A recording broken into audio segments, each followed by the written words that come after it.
पहले भाग में आपने पढ़ा था कि सोनाली की शादी उसके ताऊजी और ताईजी ने मिलकर एक अमीर आदमी से, जो कि पहले से शादीशुदा था, उसके साथ तय कर दी, जिसकी पत्नी की रहस्यमय तरीके से मृत्यु हो चुकी थी और उसकी आत्मा उस घर में इंसाफ के लिए भटक रही थी। अब आगे पढ़िए। इस वजह से मैं पूरे विश्वास के साथ कह सकती हूँ कि मैंने कभी भी वैष्णवी भाभी को किसी भी तरह के गलत काम में नहीं देखा था, बल्कि वह तो बहुत अच्छी और नेक दिल औरत थी, सबका भला करती थी। लेकिन आज भी यह सवाल मेरे दिमाग में गूंजता रहता है कि जैसा सब बोल रहे हैं वैसा कुछ भी नहीं था। लेकिन फिर वैष्णवी भाभी ने अपने छोटे से बच्चे को छोड़कर खुद की ज़िंदगी क्यों ले ली? उन्हें एक बार भी अपने बच्चे के बारे में नहीं सोचा, आखिर क्यों? और बस उसके बाद से ही इस घर में बहुत कुछ बदल गया। कुछ लोग ऐसे हैं जो अब बहुत खामोश हो गए हैं, लेकिन कुछ ऐसे भी हैं जिन पर किसी बात का कोई असर नहीं है, क्योंकि उनका मानना तो यही है कि वैष्णवी भाभी एक गलत औरत थी और अच्छा हुआ जो वह मर गई। कमला की पूरी बात सुनकर अब मेरे जहन में भी यह सवाल उठने लगा था कि वैष्णवी दीदी ने आखिर ऐसा क्यों किया होगा। कमला बोली, तब से ही वैष्णवी भाभी की आत्मा इस हवेली में घूम रही है। शायद वह इंसाफ चाहती है, लेकिन यहाँ भला कौन है जो उसे इंसाफ दिलाएगा? बल्कि यहाँ तो उल्टा हर कोई उसके किरदार पर सवाल उठाता रहता है। कोई ऐसा नहीं है जो यह जानने की कोशिश करे कि आखिर उन्होंने इतना खतरनाक कदम क्यों उठाया। मैं आज भी उस दिन के लिए खुद को कोसती हूँ, क्योंकि अगर मैं उस दिन अपने पति के पास ना जाती तो आज वैष्णवी भाभी जिंदा होती। कमला की पूरी बात सुनने के बाद मुझे यही लगा कि इस गहरे राज के पीछे क्या वजह है, वह मुझे पता लगानी ही होगी हर हाल में, चाहे कुछ भी हो। लेकिन मुझे वैष्णवी दीदी के चरित्र को पाक साफ साबित करना होगा, क्योंकि मेरे पति करण इस बात से ही अंदर घुलते जा रहे हैं। धीरे धीरे तो ऐसा होने लगा था कि मुझे आए दिन वैष्णवी भाभी का साया दिखने लगा था। लेकिन मैंने एक बात नोटिस की थी कि जैसा कि सब कहते हैं कि वह शायद उन्हें नुकसान पहुंचाना चाहता है, वह डर कर भागते थे। अक्सर मैं प्रिया के चीखने की आवाज़ सुनती, वह वैष्णवी भाभी का नाम से ही चिल्लाते हुए कई बार कहीं से भी दौड़ पड़ती थी, जिस वजह से मुझे यह समझ आने लगा था कि यह दिमागी रूप से परेशान रहने लगी है, क्योंकि इसके अंदर डर हद से ज़्यादा बढ़ गया है। कई बार वह अकेले में ही बड़बड़ाती रहती थी और कहती थी कि वैष्णवी भाभी मुझे छोड़ दो, मेरे पीछे क्यों पड़ी हो। कमला ने बताया था कि प्रिया पहले ऐसी नहीं थी, वह बहुत हंसी मजाक करती थी और खूब बोलती थी, लेकिन अब तो वह हर वक्त एक अजीब सी दहशत में रहती है। एक शाम जब मैं अपने कमरे में बिल्कुल अकेली थी, तभी मेरे दरवाजे पर दस्तक हुई। दरवाज़ा खोला तो सामने मेरे जेठ विशाल खड़े थे। उन्हें देखते ही मैं सकपका गई। मैंने तुरंत ही अपने चेहरे को घूंघट से ढका। मुझे समझ नहीं आ रहा था कि यह आदमी भला यहाँ क्यों आया है। वहाँ मेरी तरफ एक पैकेट बढ़ाते हुए कहने लगा कि मैं शहर गया था, सभी के लिए चूड़ियाँ लाया था, तो तुम्हारे लिए भी ले आया था। इसके बाद उन्होंने मेरी तरफ वह पैकेट बढ़ाया। मैंने कांपते हाथों से उस पैकेट को पकड़ लिया कि इतने में तभी विशाल अपने आप ही कमरे के अंदर आ गया। मैं हैरान रह गई थी। वह कहने लगे, करण तो बहुत ही दिनों में आता है, तुम्हें तो बहुत अकेलापन महसूस होता होगा ना। उसके चेहरे की वह कुटिल मुस्कान देखकर मैं समझ गई थी कि वह क्या कहना चाहता था। मैंने तुरंत ही कमरे से बाहर कदम रखा और छज्जे के पास आकर खड़ी हो गई, क्योंकि घर में नीचे आंगन से जो भी कोई निकले वह मुझे दिख जाए और मैं उसे आवाज़ देकर ऊपर बुला लूं। लेकिन आज बिल्कुल सन्नाटा दिख रहा था, जिससे मुझे दहशत सी होने लगी। ना जाने यह कमला भी कहाँ चली गई थी। शायद इस वक्त घर में कोई नहीं था। तभी विशाल मुझसे कहने लगा, अरे सोनाली, तुम मुझसे डर क्यों रही हो? मैं तो तुम्हारा जेठ हूँ। देखो, मैं वह पुराने ज़माने की सोच वाला आदमी नहीं हूँ जो औरतों को पर्दे में रहने की बात करें। जब विशाल ने देखा कि मैं कमरे के अंदर नहीं आ रही हूँ, तो वह खुद ही मेरे पास छज्जे तक आ गया। वह मुझसे तरह तरह की बातें करने लगा। न जाने क्यों वह बात पर बात बढ़ाए जा रहा था और मेरा दिमाग बस इसी उलझन में था कि हवेली में कोई मुझे दिखाई क्यों नहीं दे रहा। इधर अंधेरा भी बढ़ता जा रहा था। मुन्ना भी अंदर कमरे में सो रहा था कि तभी अचानक विशाल ने मेरी तरफ कदम बढ़ाया मैं छज्जे के छोटे से दीवार पर टिक गई। मुझे डर लगने लगा कि कहीं मैं यहाँ से नीचे ना गिर जाऊँ। मुझे कुछ समझ में नहीं आ रहा था कि मैं अब क्या करूँ कि तभी मुझे विशाल के चेहरे पर साफ नज़र आया। उसकी आंखें बड़ी बड़ी हो गई थी, उसकी पुतलियाँ फैलती चली जा रही थी। उसे अचानक से पसीना आने लगा। फिर मैंने ध्यान दिया कि वह मेरे पीछे किसी चीज़ को एकटक देख रहा है, जिसे देखकर वह खौफ से भर गया। जब मैंने पीछे पलट कर देखा तो छज्जे के उस पार मैंने वही काला साया देखा, जो इस वक्त बहुत भयानक लग रहा था, क्योंकि उसके बाल, उसके कपड़े सब हवा में लहरा रहे थे। जिसे देखते ही विशाल तुरंत ही मेरे पास से भाग खड़ा हुआ और दौड़ता हुआ हवेली के बाहर निकल गया। उसके जाते ही मैंने चैन की सांस ली और जैसे ही पीछे पलटकर वापस उस तरफ देखा तो वहाँ वह साया वहाँ नहीं था। पहले तो मैं डर रही थी, लेकिन फिर मुझे इस बात का एहसास हुआ कि शायद वैष्णवी दीदी मुझे नुकसान नहीं पहुँचाना चाहती, बल्कि आज तो उन्होंने मुझे इस राक्षस से बचा लिया था। अब तो मेरी ओर से जिम्मेदारी बढ़ गई थी कि मैं उनके दामन पर लगे हुए दाग को किसी भी तरह से मिटा दूं। अगले दिन ही मैंने कमला से पूछा, वैष्णवी भाभी किस कमरे में जलकर मरी थी। इस बात पर कमला कहने लगी कि आपको इस सब से क्या करना है। मैंने कहा कि दरअसल मुझे उस कमरे में जाना है। इस बात से कमला घबरा गई। वह कहने लगी कि भूल कर भी उस कमरे में मत जाना, क्योंकि अगर घर में किसी को भी इस बारे में पता चल गया तो तूफान आ जाएगा। मैंने कमला से कहा कि चाहे जो भी हो, पर मैं उस कमरे में जाकर ही रहूँगी। मुझे भी तो देखना है कि आखिर वहाँ ऐसा क्या हुआ। हो सकता है हमें कोई ऐसा सबूत मिल जाए जिससे हम दीदी के चरित्र को बेदाग कर सकें। कमला को मैंने समझाया कि क्या तुम नहीं चाहती कि तुम्हारी वैष्णवी भाभी के माथे पर लगा हुआ यह कलंक हमेशा के लिए मिट जाए। कमला कहने लगी कि मैं चाहती तो हूँ, लेकिन आप समझ क्यों नहीं रही।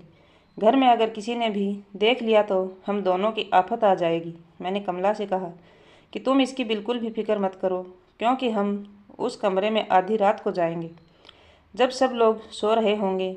मेरी इस बात से कमला बुरी तरह से घबरा गई। वह कहने लगी, सोनाली भाभी, बात समझने की कोशिश करिए। वैष्णवी भाभी का साया हर वक्त इस घर में मंडराता रहता है, और आत्मा तो आत्मा होती है ना, जिससे हर किसी को डर लगता है। इसलिए मुझ में इतनी हिम्मत नहीं है कि मैं रात को उस कमरे में जाऊं। मैंने कमला से कहा, तुम चिंता मत करो, तुम उस कमरे के बाहर खड़े रहना और मैं अकेले कमरे के अंदर जाऊंगी। इस पर कमला बोली, क्या आपको डर नहीं लगता। मैंने कहा, नहीं, क्योंकि मैं जानती हूँ कि वैष्णवी दीदी मुझे कोई नुकसान नहीं पहुँचाएंगी। उसी रात को मौका पाते ही कमला ने वैष्णवी दीदी के कमरे की चाबी मेरी सास के पास से निकाल ली और फिर हम दोनों बिना किसी को बताए उस कमरे के पास पहुंच गए। सच कहूं तो डर तो मुझे भी बहुत लग रहा था, क्योंकि रात का सन्नाटा और अंधेरा अंधेरी अंदर दहशत पैदा कर रहा था। लेकिन मैं करती भी क्या, इतना जोखिम तो मुझे उठाना ही था। बहुत ही धीरे से दरवाज़ा खोलकर जब मैं कमरे के अंदर गई तो वहाँ बहुत बुरी बू भरी हुई थी, बिल्कुल ऐसी जब किसी का मांस जल जाता है टॉर्च की रोशनी में। जब मैंने कमरे की हालत देखी तो कमरे में जगह जगह पर कालिख लगी हुई थी। काफ़ी सामान बिखरा पड़ा हुआ था, ज़्यादातर सामान तो जल ही चुका था।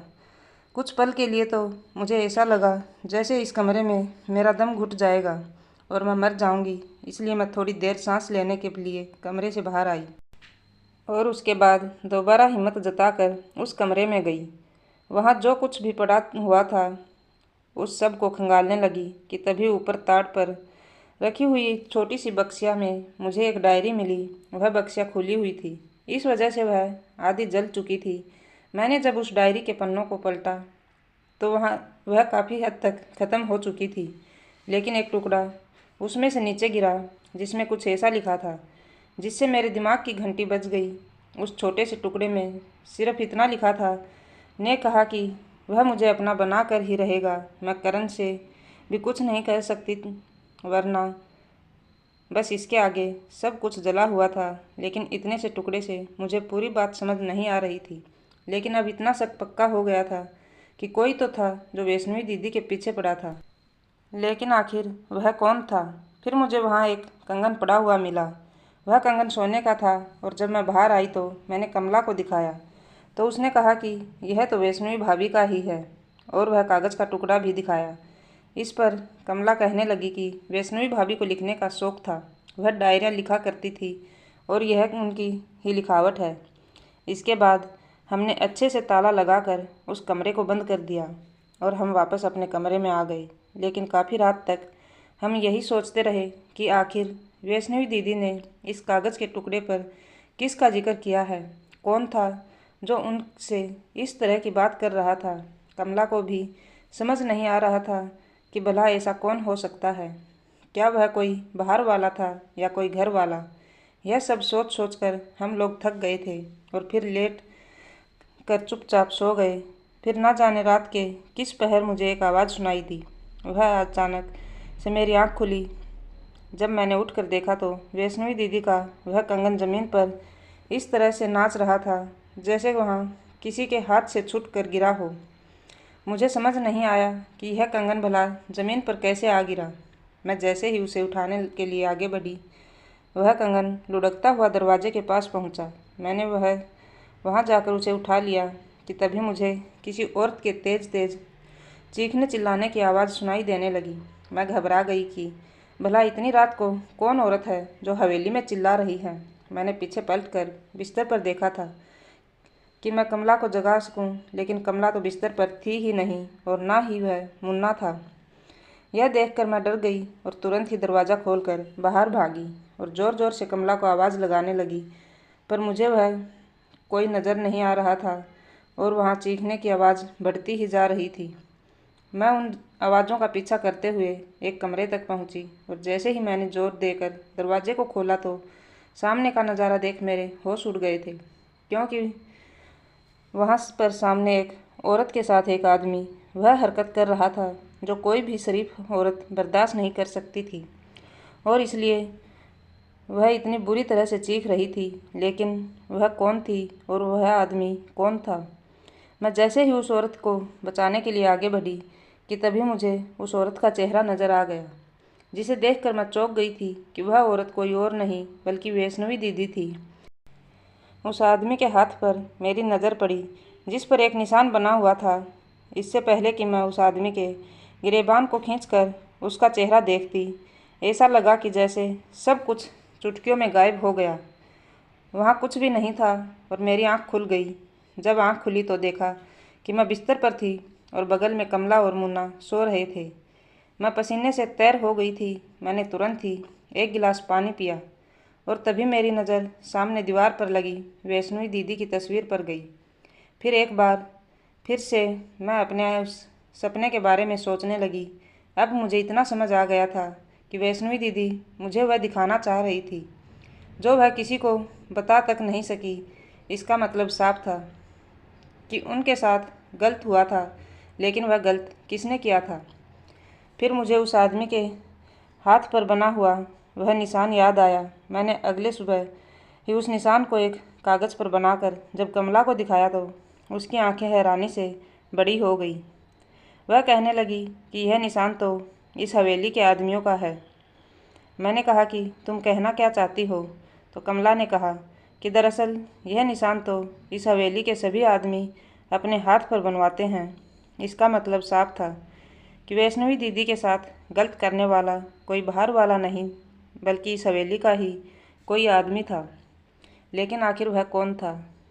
मुझे अभी तक उस निशान के बारे में इसलिए नहीं पता था क्योंकि मेरी और करण की कोई खास नज़दीकियाँ नहीं थी और इसलिए मैंने कभी उनके हाथ पर ध्यान ही नहीं दिया।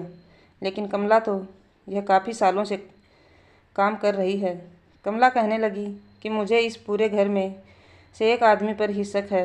मैं समझ गई थी कि कमला किस ओर इशारा कर रही है। मैंने और कमला ने एक साथ विशाल का नाम लिया। वह कहने लगी कि उनकी नज़र बहुत ख़राब है और उनके शौक़ भी बहुत बुरे हैं। वह हर रोज़ वेश्याओं के कोठे पर जाते हैं और शराब में धूत रहते हैं।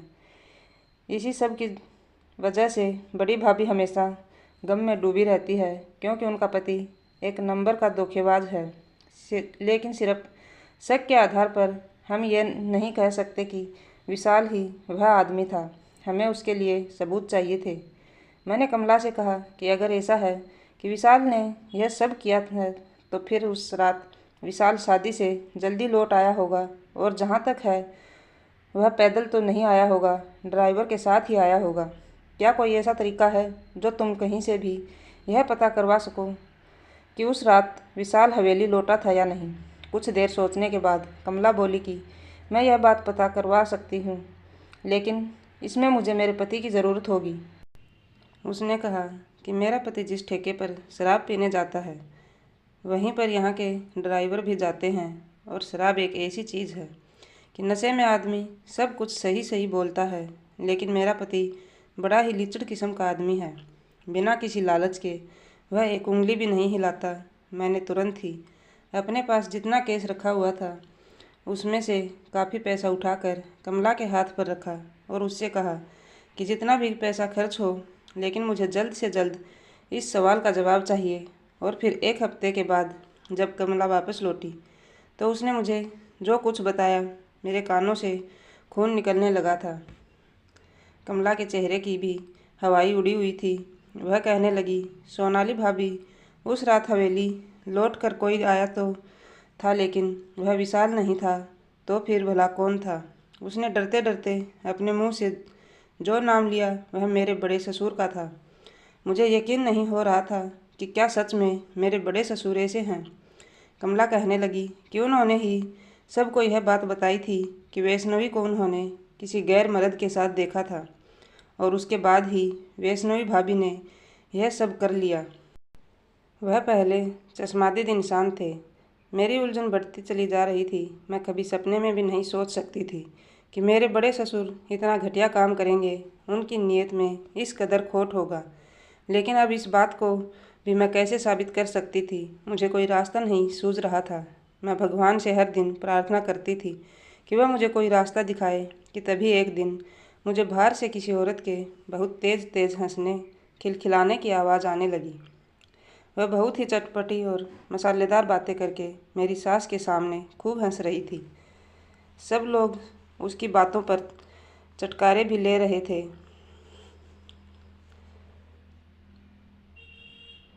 लेकिन बीच बीच में मुंह भी बना रहे थे। वह सर से लेकर पैर तक खूब सजी धजी थी। इतना श्रृंगार तो हम लोग शादियों में भी नहीं करते हैं। मैंने तुरंत ही कमला को बुलाकर पूछा कि यह औरत कौन है, तो वह कहने लगी कि यह तो सारे गांव की रौनक है। सारे आदमी हर रोज़ इस रौनक के यहाँ पर अपनी हाजिरी दर्ज कराने जाते हैं। पहले तो मुझे उसकी बात समझ नहीं आई। फिर उसने बताया कि दरअसल यह एक वेश्या है और गांव का लगभग हर एक आदमी इसके पास जाता है। इसकी वजह से ही यहाँ पर जो बाकी की औरतें जो यह काम करती हैं, उनका काम ठीक से नहीं चल रहा। मैंने कहा, भला ऐसा क्यों? इसमें ऐसा खास क्या है? क्या यह कुछ ज़्यादा ही खूबसूरत है? इस पर कमला बोली कि खूबसूरत तो है, सब भी हैं, लेकिन जो बात इसमें है वह बाकी सब में नहीं है। मैंने कहा, भला ऐसा क्या है इसमें? तो कमला ने बताया कि दरअसल इस औरत में एक ख़ास गुण है। ये हर किसी की नकल बहुत अच्छे से उतार लेती है। फिर चाहे वो आवाज़ हो या भाव हो या चाल चलन हो, सब कुछ बिल्कुल इस तरह से वह करती है कि कोई भी पहचान ही ना पाए। और यह ही नहीं, आजकल की जितनी भी हीरोइन हैं उन सब की नकल उतार लेती है, जिस वजह से जो लोग भी इसके पास जाते हैं उन्हें एक नया ही अंदाज देखने को मिलता है। उन्हें लगता ही नहीं कि वह हर रोज़ सिर्फ एक औरत के पास आ रहे हैं, बल्कि हर रोज़ उन्हें नई नई औरतों से मिलने का अनुभव होता है। और तो और कई बार तो ये मर्द खुद से ही फरमाइश करते हैं कि कभी तुम किसी हीरोइन की नकल करो तो कभी किसी की, और इसलिए इस वक्त सबसे ज़्यादा मांग इसकी है और इसका ही सिक्का चल रहा है। उसकी यह बात सुनने के कुछ देर के बाद मेरे दिमाग में एक विचार आया। मैंने वह विचार कमला को बताया, जो वह कहने लगी कि आपका विचार तो है बहुत अच्छा है, लेकिन यह बहुत मुश्किल है और सिर्फ हम दोनों इसे मिलकर पूरा नहीं कर पाएंगे, क्योंकि इसमें हमें एक तीसरे शख्स की भी ज़रूरत पड़ेगी। पर वह कौन होगा जो हमारा साथ देगा? और सबसे बड़ा सवाल तो यह है कि क्या यह औरत जिसका नाम गंगा है, कि क्या यह इस काम के लिए मानेगी? मैंने कहा, बिल्कुल मानेगी। यह आज जो काम कर रही है वह सिर्फ पैसों के लिए कर रही है। और मैं इसे पैसों में तौल दूंगी। लेकिन अब सबसे बड़ा सवाल ये था कि हम अपने इस काम में अपने साथ किसे शामिल करें। बहुत सोचने के बाद मुझे करण से बेहतर कोई नहीं लगा। मैंने जैसे तैसे डरते डरते करण को यह पूरी बात बताई, लेकिन करण मेरी इस बात पर तैयार नहीं थे। फिर मैंने उन्हें समझाया कि क्या आप नहीं चाहते कि जो आपका प्यार है उसके माथे पर लगा हुआ कलंक मिटे और जो असली गुनहगार है वह पकड़ा जाए।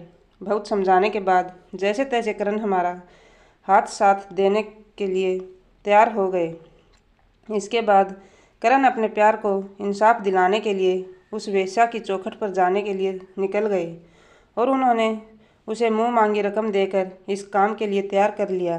पहले तो वहाँ सिर्फ पैसों के लिए यह काम करने को तैयार थी, लेकिन जब उसने देखा कि करण बाकी आदमियों से बिल्कुल अलग है, क्योंकि वह उसे इज्जत दे रहे थे, उसके साथ कायदे से पेश आ रहे थे, तो उसका दिल पिघल गया और फिर वह कहने लगी कि मैं अब इस काम के लिए कोई पैसे नहीं लूँगी, क्योंकि जो इज्जत तुमने दी है वह आज तक कभी किसी आदमी ने नहीं दी। हमने गंगा को बहुत समझाया कि यह काम बहुत ही खतरनाक है, अगर जरा सी भी चूक हुई तो ना जाने क्या होगा।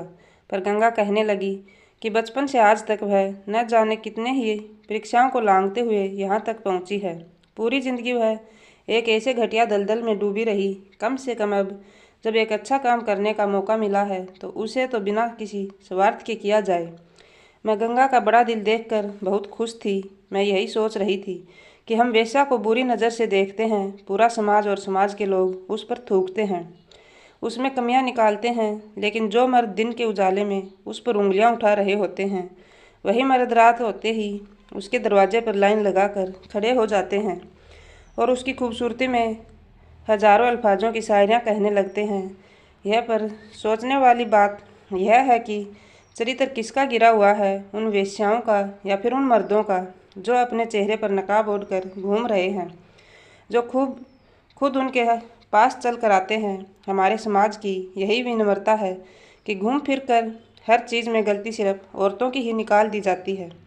खैर, गंगा के तैयार होने के बाद हमने अपनी योजना को आगे बढ़ाया और सबसे पहले हमारे कहे अनुसार गंगा ने घर के एक एक सदस्य को वैष्णवी दीदी बनकर डराना शुरू कर दिया और उसने वैष्णवी दीदी के जैसी आवाज़ निकालकर सबको इस बात की धमकी दी थी अब वह अपने असली गुनहगार को सज़ा देने वाली है, उसे मारने वाली है। सबसे पहला निशाना हमने प्रिया दीदी को बनाया, क्योंकि सबसे ज़्यादा वही वैष्णवी दीदी से डर रही थी। कुछ ही दिनों में हवेली में सबके चेहरे पर खौफ नज़र आने लगा था। हर किसी के जहन में मौत का डर बैठ चुका था। एक बड़े तांत्रिक को बुला लिया गया था और हमें भी बस इसी दिन का इंतज़ार था। तांत्रिक को भी हमने पैसे देकर खरीद लिया और उसे अपने ही प्लान में शामिल कर लिया। फिर उसने हमें ऐसी चीज़ें दी जिससे यह साफ साबित हो जाए कि वैष्णवी दीदी वाकई में भूत बन चुकी है। तांत्रिक ने वहाँ पहुँचते ही जैसे ही पूजा पाठ शुरू की, गंगा वैष्णवी दीदी का भेष धरे हुए उसी कमरे से बाहर निकली जहाँ वह जली थी। यह देखकर सबकी आंखें फटी की फटी रह गई, जबकि असलियत यह थी कि उस दरवाजे को हम लोगों ने खोल दिया था। इसके बाद तांत्रिक ने एक केमिकल की मदद से सामने दीवार पर जब पानी फेंका तो उस पर खून से अपने आप यह लिखा गया कि मैं अपने गुनहगार को सज़ा देने आ गई हूँ, जिससे तो सबकी रूह काँप कर रह गई थी। फिर गंगा जली हुई चमड़ी लगाकर, जो कि सब नकली थी, उसके साथ आंगन में सबके सामने खड़ी हुई और अपनी दहशत भरी आवाज़ में उसने धमकाना शुरू किया कि जो असली गुनहगार है वह खुद सबके सामने आ जाए और सबके सामने अपना गुनाह कबूल करे, वरना इस पूरे ख़ानदान को मैं यहीं ख़त्म कर दूंगी। फिर तुम्हारे इस वंश को चलाने वाला कोई भी नहीं बचेगा। लेकिन अभी तक कोई भी आगे नहीं बढ़ा, इसलिए गंगा ने सबसे पहले निशाना कमला को बनाया। कमला भी बहुत अच्छा ड्रामा कर रही थी। उसने ऐसे दिखाया जैसे वैष्णवी दीदी का भूत उसका सर पटक पटक कर उसे मार डालेगा।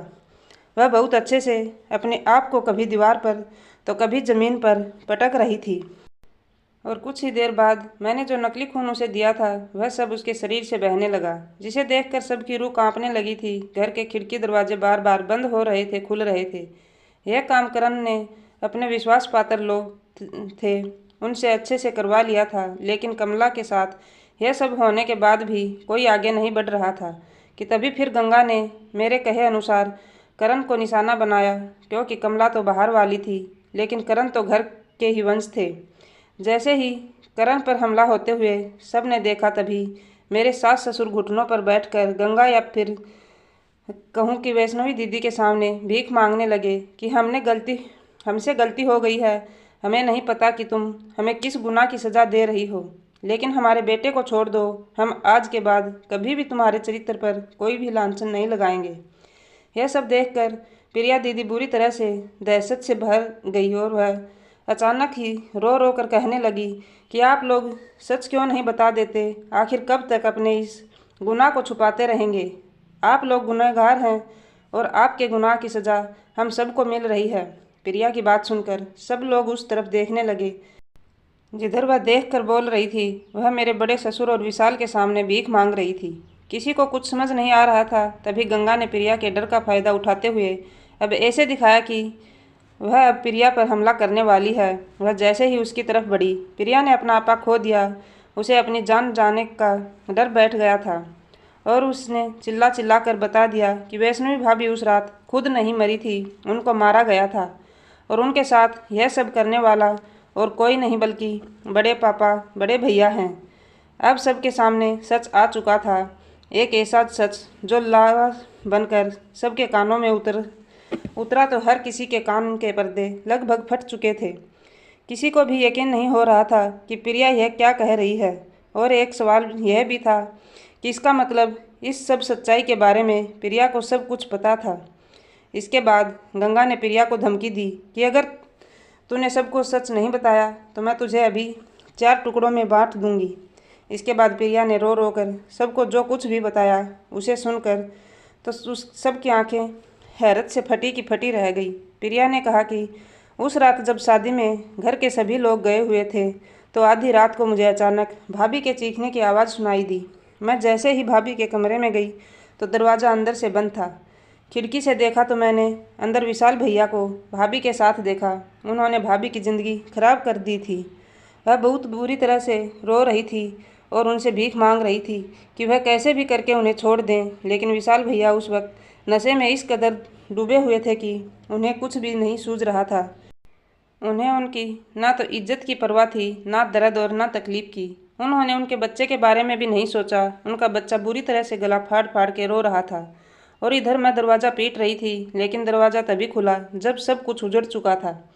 उसके थोड़े ही देर के बाद बड़े पापा हवेली लौट आए। उन्हें देखते ही मैंने उन्हें सब कुछ सच सच बता दिया कि विशाल भैया ने कितना बड़ा गुनाह भाभी के साथ कर दिया है। मुझे तो यही लगा कि अब पापा भैया को सजा देंगे, लेकिन पापा ने जो भी किया, मुझे आज तक उस बात पर यकीन नहीं हुआ कि मेरे बड़े पापा जो मेरे पूरे गांव वालों के साथ इंसाफ करते हैं, वह खुद अपने ही घर में ही इंसाफ नहीं कर पाए। उन्होंने भाभी के मुन्ना को कमरे से उठा कर मेरी गोद में डाल दिया। मुझे पागल को समझ नहीं आया कि यह सब क्या हो रहा है, और उसके बाद दरवाज़ा बंद करके उनके कमरे में मिट्टी का तेल डालकर आग लगा दी।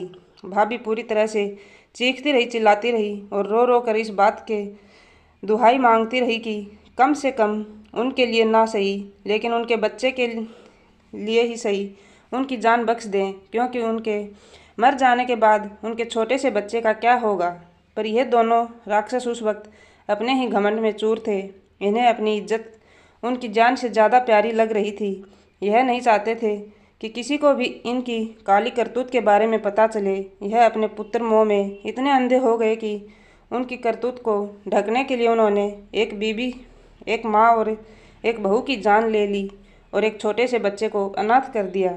भाभी चिल्ला चिल्ला कर अपने जीवन को छोड़कर चली गई और मैं सब कुछ देखते हुए भी उन्हें नहीं बचा पाई। बड़े पापा ने मुझे धमकी दी थी कि अगर गलती से भी मैंने किसी के भी सामने अपना मुंह खोला तो मेरे साथ बहुत बुरा होगा। मैं बहुत डर गई थी और इसलिए मैंने आज तक यह सच्चाई कभी किसी को नहीं बताई। हाँ भैया इतने बेशर्म निकले कि उन्हें इस बात का कोई मलाल नहीं। वह अपनी ज़िंदगी आराम से जी रहे थे और मैं यहाँ हर दिन सदमे से मर रही थी। बड़े पापा को तो यह सब करके भी चैन नहीं मिला। उन्होंने भाभी के चरित्र को भी पूरी तरह से तार तार कर दिया।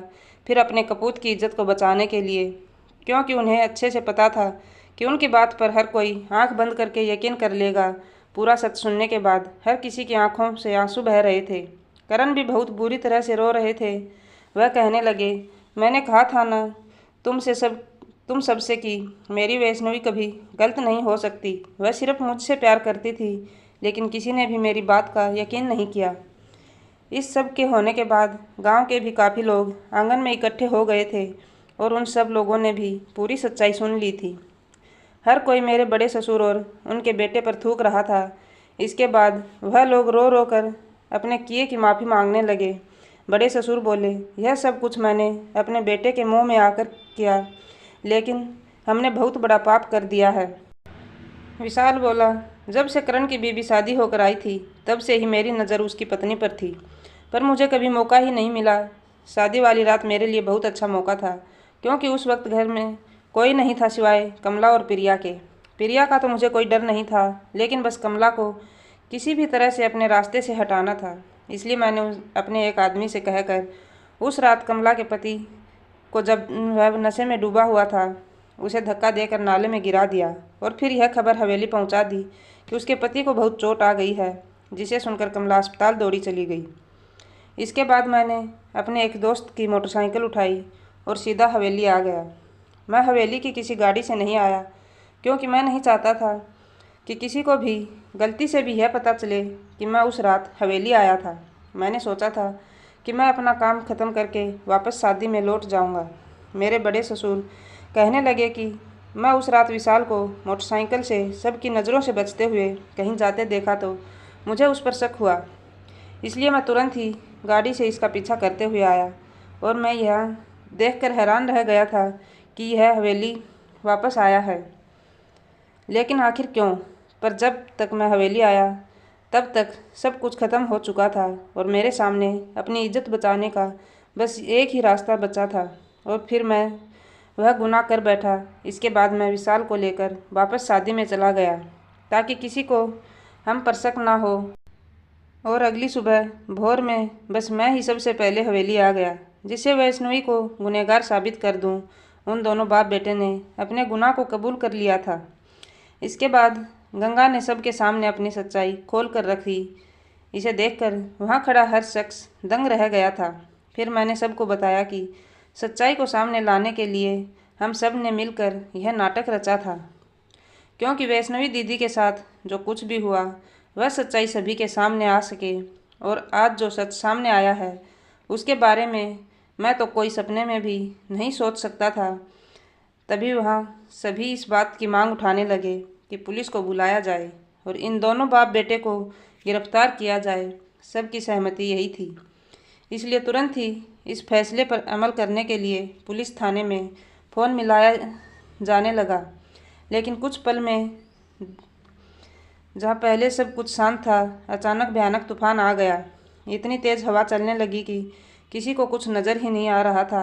ऐसा लग रहा था कि जैसे तूफान आ गया हो। सब कुछ इधर उधर उड़कर गिर रहा था कि तभी किसी ने अचानक से ज़ोर की आवाज़ लगाई और ऊपर की तरफ इशारा किया। हम सब ने जैसे ही ऊपर देखा तो सबके रोंगटे खड़े हो गए थे। ऊपर वही साया दिख रहा था जो आज तक सबको दिखता आया था। डर और दहशत से सबकी जान गले में ही रह गई थी। और फिर अचानक कुछ ऐसा हुआ जिसकी कल्पना किसी ने नहीं की थी। आंटियों पर लगा हुआ झंडा सीधा नीचे आकर गिरा और वह लोहे का सरिया उन दोनों बाप बेटे को चीरता हुआ बाहर निकल गया और उनकी वहीं मौत हो गई। इंसाफ हो चुका था। वैष्णवी दीदी को इंसाफ मिल भी चुका था।